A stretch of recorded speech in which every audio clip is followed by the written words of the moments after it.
오늘은 한 이야기로 설교를 시작하려고 하는데요. 선한 나무꾼 이야기입니다. 오늘 이 비유를 통해서 하나님께서 왜 때때로 나의 인생을 흔드시는가, 또 하나님께서 우리를 어디로 인도하기를 바라시는가에 대한 그런 깨달음이 있으면 좋겠습니다. 옛날에 선한 나무꾼이 있었습니다. 이 선한 나무꾼은 마음이 참 온유하고 또 인자한 그런 성품을 지닌 사람이었습니다. 어느 날 이 선한 나무꾼이 숲의 한 구역을 다 나무를 잘라야 되는 일이 생겼어요. 그런데 그 한 나무를 자르려고 하는데 그 나무에 새가 둥지를 틀고 있는 거예요. 거기에 너무 어린 새끼 새들도 있는 거예요. 그러니까 이 인자한 나무꾼이 마음이 안타까운 마음이 들었습니다. 그래서 내가 이 나무를 잘라야 되지만 이 새가 안전하게 다른 보금자리로 이동할 수 있게끔 내가 도와줘야겠다. 그래서 어떻게 했을까요? 나무를 쿵, 쿵 이렇게 치기 시작했어요. 새 입장에서 한번 제가 감정이입을 해보겠습니다. 새 입장에서는 나무꾼이 아무 잘못도 없는 나를 찾아와서 나무를 계속 흔드는 거예요. 그러니까 얼마나 화가 났겠습니까? 도대체 이 나무꾼은 왜 나를 괴롭히는 거야? 나는 그냥 아무 잘못도 없는데 왜 자꾸 나를 따라다니면서 괴롭히는 거야? 이렇게 불평도 하고 또 원망도 했을지도 모르겠어요. 그래서 이 나무꾼은요, 이 새가 안전한 곳으로 날아가기를 기대했어요. 그런데 안타깝게 새가 또 깃든 곳은 또 나무꾼이 잘라야 되는 나무인 거예요. 거기에 또 둥지를 틀고 또 새끼들을 밥을 주고 있는 모습 보면서 이 인자한 나무꾼은 마음에 또 불쌍한 마음이 들었습니다. 그래서 또 나무를 쿵, 쿵 치기 시작했어요. 자, 제가 또 새의 마음에 또 감정이입을 해보겠습니다. 아, 진짜 왜 자꾸 따라오는 거야? 이러면서 화가 많이 났습니다. 그래서 또 따라오면 정말 가만 안 둘 거야. 이런 화를 가지고 또 이사를 갔습니다. 그런데 이 나무꾼은요, 계속 쫓아오면서 새를 괴롭혔습니다. 언제까지요? 이 새가 안전한 바위 틈, 안전한 곳에 둥지를 틀 때까지 새를 쫓아다니면서 나무를 흔들었다고 합니다. 하나님께서 우리의 삶을 흔드시는 이유가 무엇일까요? 그것은요, 우리의 궁극적인 사랑의 대상, 그리고 우리의 궁극적인 의존하는 대상이 변화될 때까지 우리의 삶을 흔드시는 방식으로 우리를 이끌고 계십니다.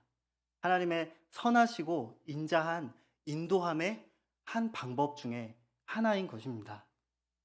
하나님은 우리를 사랑하시기 때문에 안전한 바위 틈, 피난처로 우리를 인도하시고 우리의 마음에 의존하는 대상이, 그리고 우리가 사랑하는 그 애착의 대상이 예수 그리스도께 온전히 뿌리 내릴 때까지 우리를 이끌어 가시고 또 성화시켜 주십니다. 오늘 성경 본문에서도 똑같은 내용이 등장하는데요. 바로 여러분이 잘 아시는 아브라함 이야기입니다. 하나님께서 아브라함에게 나타나셔서 이렇게 말씀하십니다. 너는 너의 고향과 친척과 아비의 집을 떠나. 하나님께서 오랜만에 이 아브라함에게 나타나셔서 하시는 말씀이 너무 부담스럽고 또 무서운 말씀을 하시는 겁니다. 너는 고향과 친척과 아버지의 집을 떠나. 하나님의 말씀은 아브라함이 감당하기에는 너무 무겁게 느껴졌을 것 같습니다. 왜냐하면요, 이 원시 사회에는요, 사회의 안전망이 부실했잖아요. 경찰도 없고 또 군대도 없고 어떤 사회의 어떤 법이라던가 질서를 유지해 줄 수 있는 그런 사회 안전망이 오늘날보다 더 부족했을 것입니다.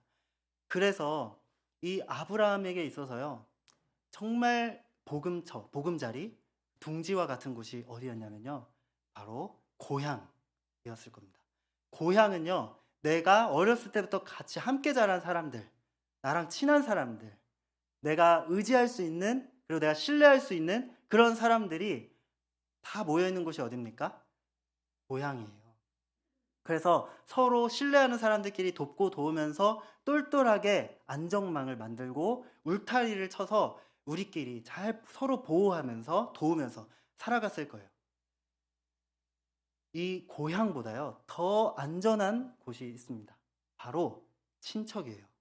친척은요, 내가 더 신뢰할 수 있는 나의 애착이 머무는 곳이에요. 친척들은요, 서로 더 많은 것을 희생하고 더 많은 것을 헌신해 줄 수 있는 사이예요. 그렇기 때문에 친척끼리 모이면은 마음의 안정감을 주고 또 마음의 든든한 게 참 친척들이 함께 모여서 시족 사회를 이루는 것이 그 고대 사회는 너무나 중요했습니다. 친척보다 더 안전한 둥지가 있어요. 거기가 어디냐면 바로 아버지의 집입니다. 아버지의 집은요, 내가 최고로 신뢰할 수 있는 사람들이에요. 나의 형, 나의 여동생, 아버지, 조카들, 그 사람들이랑 함께 모여 있을 때 정말 나의 등 뒤를 맡길 수 있는 그런 사람들 아니겠습니까? 친척들과 함께 아버지의 집에서 모이면 그 사람들은 정말 내가 믿을 수 있는 그런 나의 든든한 피난처입니다. 그리고 노년에 나를 보호해 줄 수 있는 연금이기도 했습니다. 네, 아버지의 집이라는 것은 곧 나의 기업이라는 뜻이거든요. 오늘날에는 연금으로 나의 안정망을 만들지만 당시에는 나의 자녀가 나의 연금이에요. 그리고 나의 부모가 물려줄 기업이 나의 또 연금이에요. 그러니까 나의 노년에 내가 제일 약할 때 나를 보호해 줄 수 있는 성, 그게 아버지의 집입니다. 나의 정체성을 형성하는 곳, 그리고 나의 마음에 뿌리를 두는 곳, 그곳이 바로 고향과 친척과 아비의 집이었습니다. 하나님께서 아브라함에게 나타나셔서 하신 말씀은 뭐냐면 너의 고향과 친척과 아비의 집을 떠나서, 이렇게 말씀하셨을 때 아브라함이 어떻게 느꼈을까요? 아마 두려움을 느꼈을 것 같습니다. 밤에 잠이 안 올 것 같았습니다. 잠이 안 올지도 모릅니다. 불면증에 시달리고 이 머리가 터지도록 걱정하고 근심하고, 하나님 어떻게 제가 집을 떠납니까? 하나님, 제가 이 집을 떠나면 도적대가 많은데 그 하나님이 어디까지 저를 인도하실지 모르지만 그곳으로 가면은 제가 어떻게 나를 보호할 수가 있겠습니까? 이러면서 정말 하나님께 기도하고 하나님을 찾지 않았겠습니까? 하나님께서 이렇게 점층적으로 단계적으로 고향, 친척, 아비의 집을 언급하신 이유는 무엇이냐면 바로 너의 보물 3호, 보물 2호, 그리고 보물 1호, 이렇게 순서대로 점층적으로 우리의 마음에 깊숙이 들어오시는 겁니다. 그래서 우리의 심장 깊숙이 조여 들어와서 너가 나보다 더 의지하는 대상이 무엇이니? 너가 나보다 더 애착이 있는 그 장소가 어디니? 라고 하나님께서 물으시는 것이었을 겁니다. 하나님께서 아브라함에게 떠나라고 말씀하십니다. 아브라함에게 너무 부담스러운 말씀이죠. 떠나서. 히브리어로는 레카라는 뜻입니다. 레크는요, 가라 이런 뜻이에요. 너는 가라. 레카는 뭐냐면요, 너를 위하여 라는 뜻입니다. 너를 위하여 가라 라는 의미를 담고 있어요. 그러니까 하나님께서는 너를 위하여 떠나라 라고 말씀하시는데, 이런 용법은 히브리어에서 잘 사용하지 않는 용법이에요. 네. 떠나면 떠났지 왜 너를 위하여 가라 이렇게 말씀을 하셨을까요? 성경에서 너를 위하여 가라라는 말씀은 잘 많이 안 나와요. 레크, 레카. 근데 어디서 나오냐면요. 바로 창세기 22장 2절에서 나옵니다. 우리 함께 한 목소리로 읽어보겠습니다. 시작. 여호와께서 이르시되 내 아들 내 사랑하는 독자 이삭을 데리고 모리아 땅으로 가서 내가 내게 일러준 한 산 거기서 그를 번제로 드리라. 아멘. 여기서 가서가 레크 레카 너를 위하여 떠나라 가라 라고 말씀하는 겁니다. 즉 레크 레카는 내가 의지하는 대상, 나의 애착이 머무는 곳으로부터 떠나라는 말씀입니다. 고립, 헤어짐, 격리, 물러남을 의미합니다. 자기의 정체성을 형성하는 안전한 보금자리로부터 너는 물러나라, 헤어져라 라는 주님의 음성인 것입니다. 아브라함에게 있어서 독자 아들 이삭은요, 어떤 존재입니까? 잘 아시죠? 100세에 낳은 아들이에요. 너무 눈에 넣어도 아프지 않을 귀엽고 사랑스러운 아들이죠. 하나님을 아무리 사랑하는 아브라함이지만 아들보다 더 사랑하기는 힘들었을 겁니다. 독자 아들 이삭은 아브라함에게 있어서 노년에 자신을 보호해줄 후사입니다. 내가 제일 약할 때, 연약할 때 나의 이름을 이어주고 나를 보호해줄 바로 그 안전한 성읍입니다. 그 이삭을 주님은 데리고 가라. 레크, 레카. 어디로 가라고 하냐면 번제를 드리러. 번제는요, 각을 뜨고 피를 쏟고 불로 태워서 하나님께 드리는 것을 의미합니다. 하나님께서 너의 아들 독자 이삭을 주님께 데려가서 그를 번제로 드려라 라고 말씀하실 때 아브라함은요, 존재가 흔들렸을 겁니다. 잠을 못 잤을 겁니다. 주님, 제가 주님을 따라서 왔는데 이건 너무 하시잖아요. 이삭이 나에게 어떤 의미인지 주님이 잘 아시잖아요. 아마 그렇게 밤새면서 기도하지 않았을까요? 하나님께서는 왜 아브라함의 인생을 이토록 흔드시는 걸까요? 고향 친척 아비의 집을 떠나라. 꼭 선한 나무꾼처럼 쿵, 쿵. 왜 나를 괴롭히는 거야? 그리고 너는 너의 독자 아들 이삭을 데리고 떠나라. 또 쿵, 쿵. 왜 나의 인생을 이렇게 흔드시는 거야? 라고 아브라함은 하나님께 묻고 원망하고 기도하고 의지하지 않았을까요? 하나님은 왜 아브라함의 인생을 이렇게 흔드시는 걸까요? 제 생각에는 주님이 판단하실 때 아브라함에게 수술이 필요하다고 생각하셨던 것 같습니다. 하나님은 아브라함 마음에 깊숙이까지 들어오셔서 수술하기를 원하셨던 겁니다. 아브라함의 의지하는 대상과 애착의 대상을 해체하셔서 새로운 것으로 바꿔주시기를 원하셨어요. 훨씬 좋은 새로운 것으로, 영원히 변하지 않을 안전한 것으로 주님은 변화시켜 주기를 바라셨습니다. 우리의 의지의 방향과 애착의 대상을 바꿔주시기를 바랬던 거죠. 제가 최근에 치아 하나를 뽑았습니다. 치아 뿌리에 염증이 생겼대요.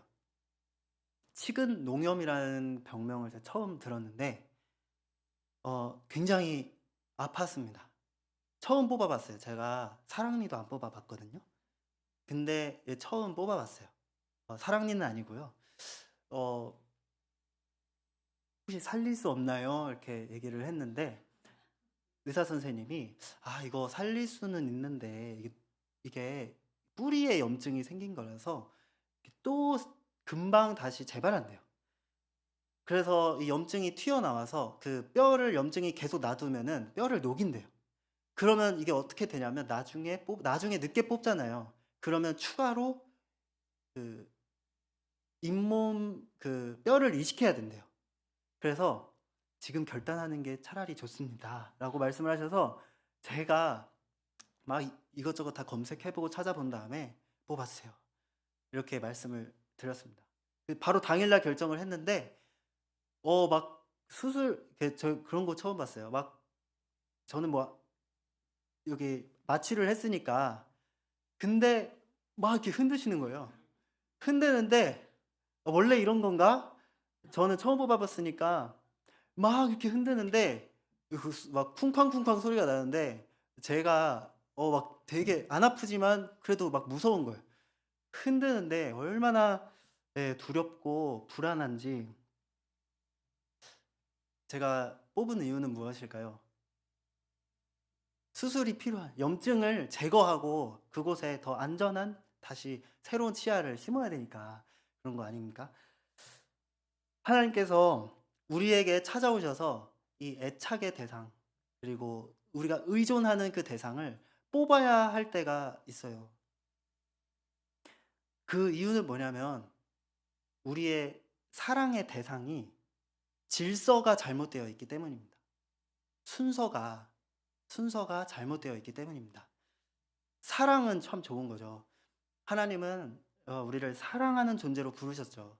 그래서 하나님을 사랑하고 이웃을 사랑하고 부모를 사랑하고 자녀를 사랑하고 남편을 사랑하고 또 나의 그 쉬는 시간, 좋은 레저, 그런 것들 주님은 마음껏 허용하시는 분이십니다. 하나님께서 우리가 즐기는 것, 자연 만물을 사랑하고 즐기고 그렇게 하나님께서 허락을 하세요. 사랑은 참 좋은 거예요. 그런데 사랑이 잘못되면 어떻게 되냐면요. 사랑의 순서가 바뀌면 어떻게 되냐면 이게 집착이 되고 불안이 되고 두려움으로 변해요. 그래서 제가 치근 농염 어떻게 알았냐면 염증이 튀어나와요. 잇몸에 염증이 튀어나와요.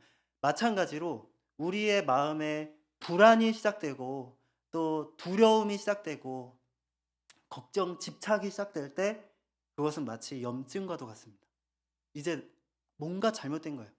그 사랑의 애착의 대상이 하나님은 우리가 세상 자연 만물을 사랑하길 바라시죠. 그런데 이게 집착하게 되면요. 하나님을 대체해요. 그 대상을요. 하나님보다 더 의지하고 그 대상을 하나님보다 더 사랑해요. 그러면요. 이 세상은 다 변하거든요. 다 변하잖아요. 다 흔들리잖아요. 하나님 이 세상에서 흔들리지 않는 영원한 것은 하나님밖에 없잖아요. 그리고 예수님밖에 없는데 우리가 이 피조물을 의지하고 사랑할 때 불안이 시작됩니다. 주식이 흔들리고 그다음에 나의 돈이 흔들리고 믿었던 내 자녀가 나를 괴롭히고 또 내가 정말 의지했던 내 여자친구가 나를 떠나고 그러면서 또 말하죠. 영원한 건 없더라. 그리고 또 새로운 데에 보금자리를 뿌리를 내리면 또 떠나고 영원한 건 없어. 그러면서 또 다른 데에 마음을 또 쏟습니다. 참 그럴 때마다 주님께서 종종 쿵, 쿵 하시면서 영원한 건 없어. 주님만이 영원하다. 나의 피난처, 영원히 변치 않는 보금자리, 바로 하나님만이 영원히 변치 않는다. 라고 또 말씀을 하십니다.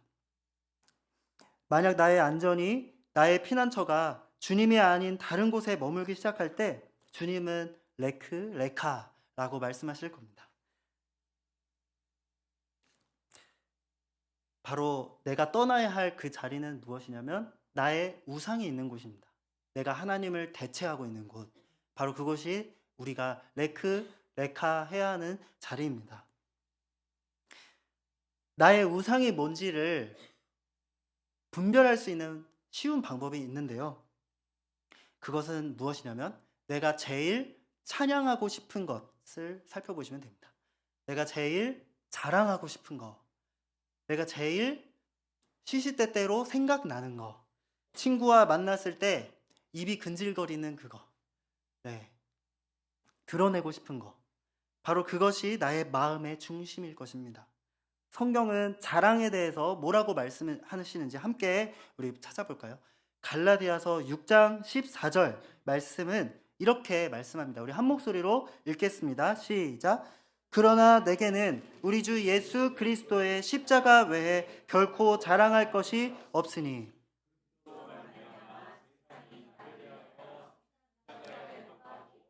내가 또한 세상 대하여 그러하니라. 아멘. 하나님께서 우리 안에 이루시고자 하는 믿음은 십자가만 자랑하는 마음입니다. 주님만 남을 때까지, 주님이 우리 삶의 전부가 될 때까지 하나님은 우리를 계속 인도하고 계십니다. 현대를 살아가는 우리에게 고향, 친척, 아비의 집은 무엇일까요? 학벌 중심의 정체성이 때로는 우리의 고향, 친척, 아비의 집이 되기도 합니다.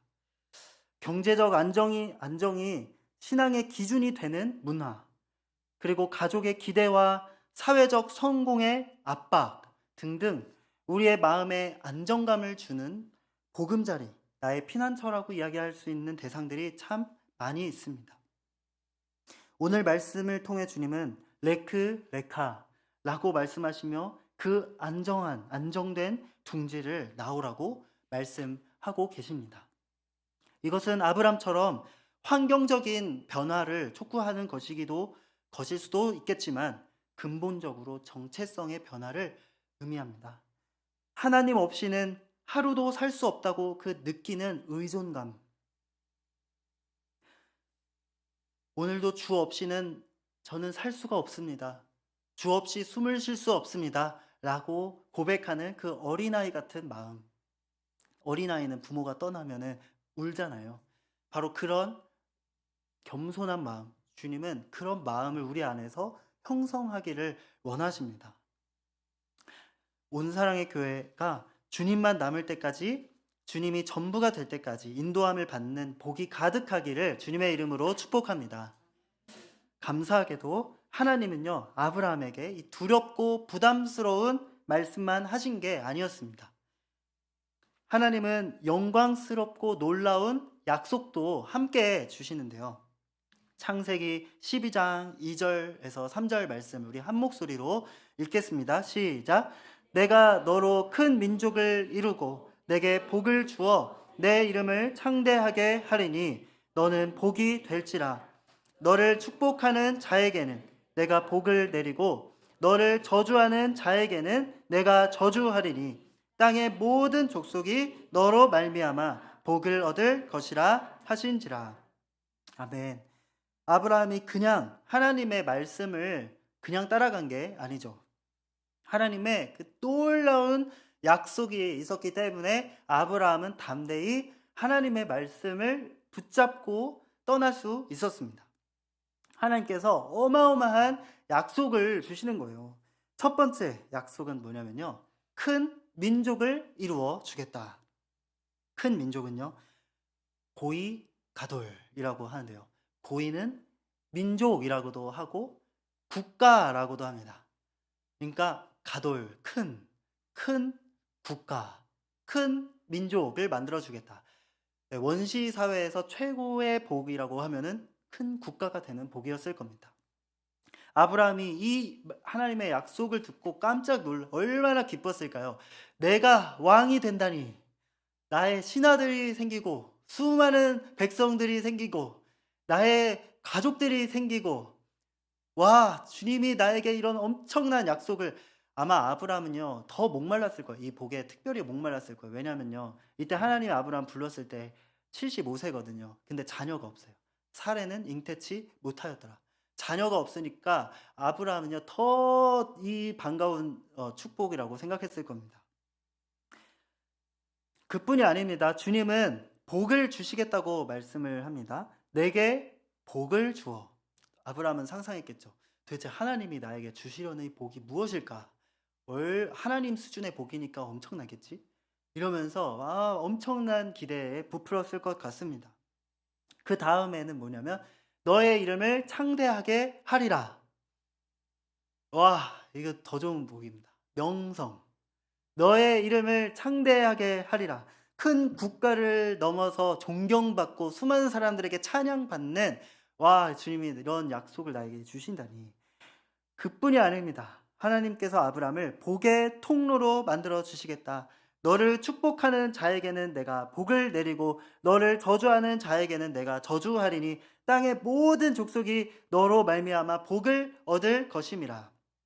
아브라함이 약속하신 게 단순히 국가 하나가 아니라 하나님이 약속하시는 그 제국, 수많은 모든 민족에게 선한 영향력을 끼칠 수 있는 복의 통로가 되는, 그냥 보통 국가만 해도 그 당시로서는 최고 성공한 사회적 성공인데, 그뿐만이 아니라 모든 민족에게 복의 통로가 되는 큰 국가를 만들어 주시겠다.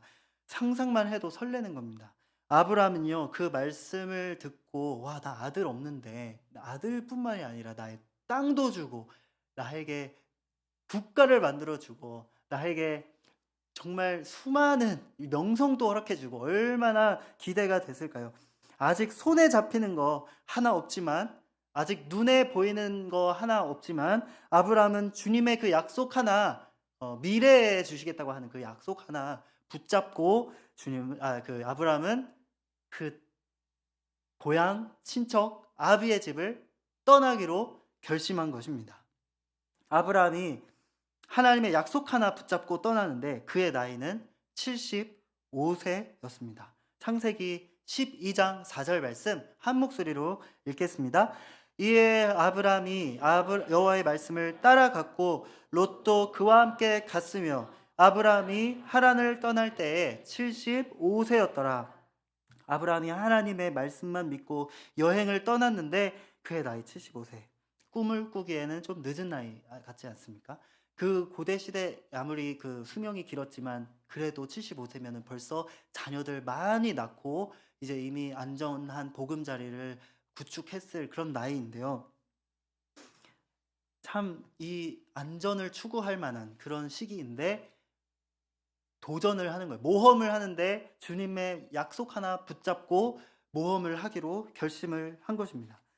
하나님의 말씀에 반응하고 순종할 때 있어서 나이는 중요하지 않습니다. 그리고 소심한 성격도 중요하지 않습니다. 그리고 그 도전을 잘 하지 못하는, 안전을 추구하는 성향도 중요하지 않습니다. 왜냐하면 주님의 약속이 너무 확실하기 때문입니다. 너무 크기 때문입니다. 주식을 한다고 해도 수익률 100%라고 하면은 어떤 소심한 사람도 베팅을 하지 않겠습니까? 주님의 약속인데, 주님의 확실한 언약인데 얼마나 확실합니까? 흔들리지 않는 영원한 약속이지 않겠습니까? 그리고 또 그 약속이 너무 커요. 너무 영광스러워요. 너무 좋아요. 그러니까 나이랑 상관도 없고 성향도 상관도 없고 소심한 마음도 상관이 없습니다. 그냥 따르는 것이죠.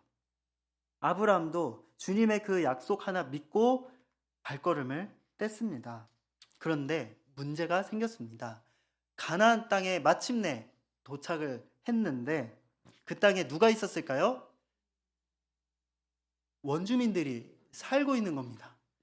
6절 말씀 함께 읽겠습니다. 시작. 아브라함이 그 땅을 지나 세겜 땅 모래 상수리 나무에 이르니 그때에 가나안 사람이 그 땅에 거주하였더라. 아브라함은 깜짝 놀랐을 겁니다. 아니, 주님이 가나안 땅을 주신다고 해서 떠났는데 그 땅에 이미 주인이 있는 거예요. 주님 말씀 하나만 믿고 왔는데 이게 뭡니까? 주님 약속만 믿고 따라왔는데 주시기로 한 내 땅 어디 있습니까? 아브라함 마음이 급속하게 불안해지기 시작합니다. 아니 설마? 이 이거 설마? 이러면서 아브라함의 마음이 불안해지기 시작합니다. 그러자 주님이 다시 나타나셔서 약속을 확인시켜 줍니다. 감사하게도 주님은 우리가 흔들리지 않게끔 날마다 찾아오셔서 다시 말씀으로 도장 찍어 주시고 다시 한번 언약을 재확인시켜 주시고 우리에게 약속하신 그 놀라운 언약을 다시 한번 보여주시면서 우리의 마음에 평안을 주십니다. 7절과 8절 말씀 우리 한 목소리로 읽겠습니다. 여호와께서 아브라함에게 나타나 이르시되 내가 이 땅을 내 자손에게 주리라 하신지라. 자기에게 나타나신 여호와께 그가 그곳에서 제단을 쌓고 거기서 베델 동쪽 산으로 옮겨 장막을 치니 서쪽은 베델이요 동쪽은 아이라. 그가 그곳에서 여호와께 제단을 쌓고 여호와의 이름을 부르더라. 아멘. 하나님께서 다시 아브라함에게 안심시켜 주시고 약속을 상기시켜 주시고 그 아브라함 마음은 진정이 되지 않고 불안하고 지금 이제 이방인과 객이 되어서 더부살이를 하게 되었는데 눈치도 보이고 자기는 힘도 작은 아주 힘이 작은 그런 단체고 공동체고 그러니까 불안하면은 어떻게 됩니까? 살려주세요 이렇게 기도를 하게 됩니다. 그래가지고 그곳에서 제단을 쌓고 여호와의 이름을 부르더니 아마 통성기도 했을 것 같습니다. 주여 주여 아마 보호하여 주시옵소서 이러면서 아마 기도했을 것 같습니다. 여기서 계속 주님의 약속을 붙잡으면서 약속하신 거 확실하죠? 주님 우리한테 보여주신 거 틀림없죠? 이러면서 끝까지 붙잡으면서 주님을 찾았을 것 같습니다. 하나님께서 우리의 인생을 흔드시는 이유는 또 여기에 있습니다. 우리의 믿음을 연단하시기 위하여 하나님은 우리를 흔들기도 합니다. 흔들릴 때 주님을 붙잡게 되잖아요. 그래서 나의 피난처 예수님, 나의 피난처 예수님, 이 세상에 믿을 거 하나 없다. 사랑할 사람밖에 없다. 믿을 거는 주님뿐이다. 영원히 변치 않고 신실한 주님뿐이다. 그렇게 하나님께서는 흔들면서 다시 한번 확인시켜 드리고 우리의 믿음을 더 담금질 하십니다. 여기서 질문 하나 드리겠습니다. 아브라함은 과연 죽을 때까지 큰 국가를 이루었을까요? 못 이뤘을까요? 못 이뤘습니다. 아브라함은 죽기 전까지 명성을 얻었을까요? 못 얻었을까요? 못 얻었습니다. 아브라함은 그거 약속받은 거 못 얻고 죽었습니다. 이게 뭐죠? 아브라함이 이 땅에서 아브라함은 믿음이 연약하니까 이 땅에서 주님이 약속하신 거 주실 거라고 아마 생각했을 것 같아요. 주님이 주신다는 게 그런 이 땅에서의 축복이라고 아브라함은 아직 믿음의 레벨이 그 정도였기 때문에 아직 주님께서 믿음을 더 키워가는 과정 중에 있었기 때문에 그런 세속적인 복까지만 생각했을 것 같습니다. 근데 주님이 생각하시는 복은 그 복 플러스 더 큰 복입니다.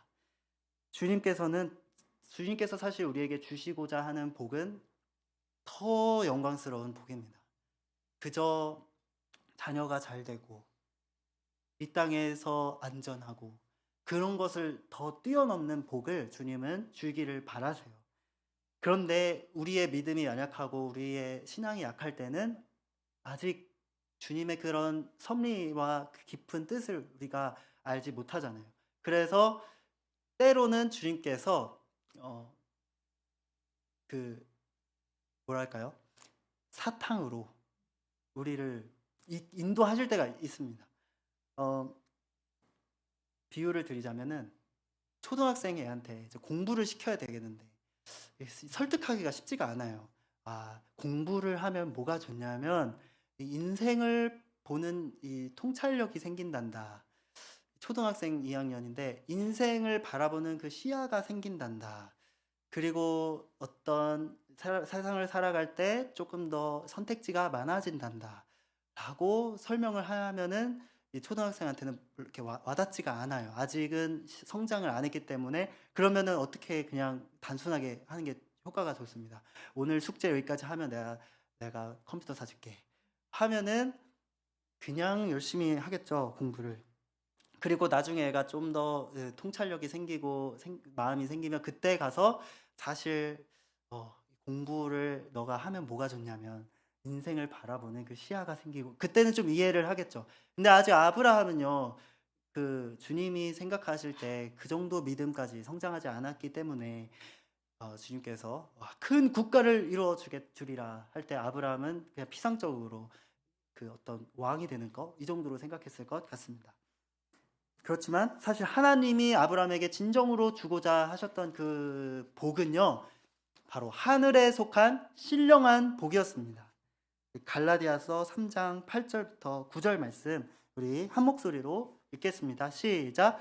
또 하나님이 이방을 믿음으로 말미암아 의로 정하실 것을 성경이 미리 알고 먼저 아브라함에게 복음을 전하되 모든 이방인이 너로 말미암아 복을 받으리라 하였느니라.